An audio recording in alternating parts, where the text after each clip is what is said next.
पाकिस्तान के उत्तरी इलाके में आज एक बम ब्लास्ट हुआ। इस बम ब्लास्ट में तकरीबन 10 लोगों की मौत हो गई है और मरने वालों में 6 चीनी नागरिक शामिल हैं। बाकी पाकिस्तानी सेना के जवान और कुछ बस में काम करने वाले लोग थे।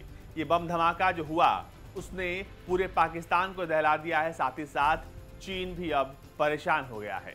दरअसल पाकिस्तान में होने वाले चीनी नागरिकों पर यह दूसरा सबसे बड़ा हमला है। आपको बता दें कि जो बम ब्लास्ट हुआ उसमें तकरीबन 6 जो चीनी नागरिक मारे गए हैं वो थे जो कि चीनी परियोजना को लेकर पाकिस्तान में काम कर रहे थे। इस बम ब्लास्ट के बाद एक पाकिस्तानी सैनिक और एक चीनी नागरिक जो कि इंजीनियर है वो गायब है। हालांकि जो भी लोग इस बस में थे, 30 लोग बताए जा रहे हैं कि इस बस में थे और 30 जो थे वो चीनी इंजीनियर थे जो कि दासू प्रोजेक्ट पर काम कर रहे थे। नमस्कार, मैं हूं अजीत और आप देख रहे हैं भारत तक। पाकिस्तान में हुए इस बम ब्लास्ट के बाद कई सारे सवाल उठने लगे हैं। कुछ कह रहे हैं कि बम जो था वो बस में लगाया गया था, कुछ लोग कह रहे हैं कि रोड पर बम था और बस के आते ही बम ब्लास्ट कर गया। लेकिन इस बात की कोई पुष्टि नहीं की जा रही है कि आखिर बम ब्लास्ट हुआ कैसे। क्या ये वाकई में बस में फिट था या फिर रोड पर। एक वरिष्ठ सरकारी अधिकारी के मुताबिक धमाका इतना जबरदस्त था कि बस एक नाले में गिर गई और भारी नुकसान हुआ।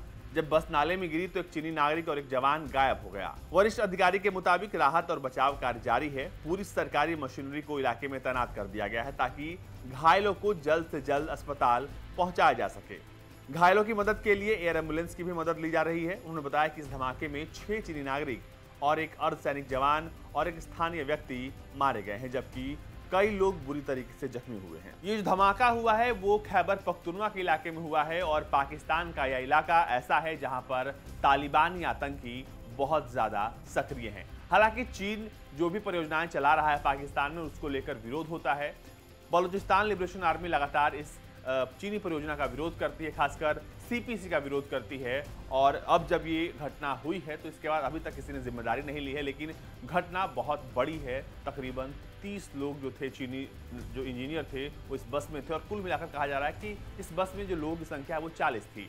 लेकिन ऐसे में जब इतना बड़ा धमाका हुआ तो आखिर कैसे हुआ इसकी पुष्टि अभी तक नहीं हो सकी है। जहां से चीनी इंजीनियर लौट रहे थे वो है दासू हाइड्रो इलेक्ट्रिक प्रोजेक्ट। दरअसल चीन पाकिस्तान आर्थिक परियोजना गलियारे का ये एक अहम हिस्सा है जो बीजिंग की बेल्ट एंड रोड इनिशिएटिव के तहत बन रही है और इसके लिए चीन जो है 65 अरब डॉलर का निवेश कर रहा है। इस प्रोजेक्ट का उद्देश्य पश्चिम चीन को दक्षिणी पाकिस्तान में ग्वादर समुद्र बंदरगाह से जोड़ना है। चीनी इंजीनियर पाकिस्तानी कंस्ट्रक्शन मजदूरों के साथ उस क्षेत्र में कई सालों से दसू जल विद्युत परियोजना और कई अन्य परियोजनाओं पर काम कर रहे हैं। आपको बता दें कि पाकिस्तान में चीन द्वारा बनाए जा रहे अलग अलग प्रोजेक्ट के सिलसिले में काफी संख्या में चीनी नागरिक पाकिस्तान में रह रहे हैं और उन पर छोटे मोटे हमले होते रहते हैं। कभी होटल में हमले होते हैं, कभी उनके प्रोजेक्ट साइट्स पर हमले होते हैं और इसके लिए खास बल भी तैनात किया गया है पाकिस्तान के द्वारा जो इनको सुरक्षा दे। लेकिन ऐसे में जब बम ब्लास्ट होंगे और उनको खासकर टारगेट किया जाएगा तो किसी भी सुरक्षा का, किसी भी कड़े इंतजाम का कोई मतलब बनता नहीं है। और इस बात को चीन को समझना चाहिए कि जहां वो निवेश कर रहा है वहां लोग उससे खुश नहीं हैं। इस घटना के बाद एक शेर याद आता है कि लगेगी आग तो आएंगे घर कई जद में, यहां पर सिर्फ हमारा घर थोड़ी है। ये इसलिए कह रहे हैं क्योंकि पाकिस्तान शुरू से आतंक की फैक्ट्री रहा है और अब यह आतंक उसी के घर में कोहराम मचा रहा है।